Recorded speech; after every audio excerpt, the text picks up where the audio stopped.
A big part of the mission for the Modern Language Program at Catlin Gabel is the development of global competency, or the ability to be able to navigate well in an interconnected world. And that development of global competency begins in the lower school when children start to take a modern language in first grade.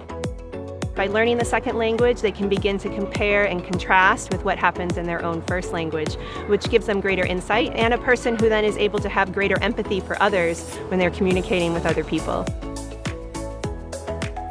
We embed it within a context so that they are developing the language in the way that language is naturally developed, over time, slowly, with repetition, and with exposure to words and ideas and concepts in many different ways.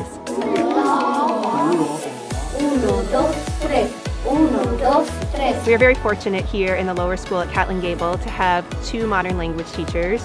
We have Pilar, who teaches in our Spanish program, and Guimin, who teaches Mandarin Chinese. The goal is that they can use that language that they are learning in a real-life situation. Like if they go to a restaurant, they can order their food. And they say to me, Pilar, I went to a Spanish-speaking restaurant and I ordered my food in Spanish. So when they say those things to me, I'm so happy because that's the goal, that they can use the language they are learning outside the classroom, outside the walls of the classroom. Young children are inclined to learn foreign languages in the most natural ways. For example, when we're teaching the first grade nature, we take the students out to the forest to learn in nature about nature. Children in the lower school, they go to modern language 3 times a week for 40 minutes, so it is a good amount of time that they're spending on it each week. And during the first days of first grade, children have the opportunity to explore both Spanish and Mandarin Chinese. So they will spend time in both classrooms, getting to know Pilar and Guimin as teachers, but also getting to know a bit about the language and how the classroom works and how the languages work. They are curious about everything. Children do not have any sense of fear. That way they're able to really build the foundational skills and the building blocks for what they'll need to be able to study the language more intensively as they move into middle school. This foundation that we provide in the lower school is a foundation towards language proficiency.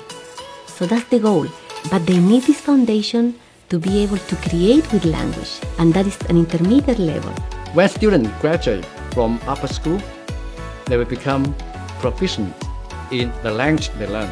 And so they aren't, sitting passively receiving information or practicing words in a rote manner. Instead, they're singing, they're dancing, they're drawing, they're playing, they're celebrating, and all of that is very happy and joy-filled and creates in children a desire to want to participate, a desire to want to be learning the language, to acquire new skills, and it really taps into the natural curiosity of children, and I think the human desire to continue to learn and to continue to acquire skills that you didn't have before.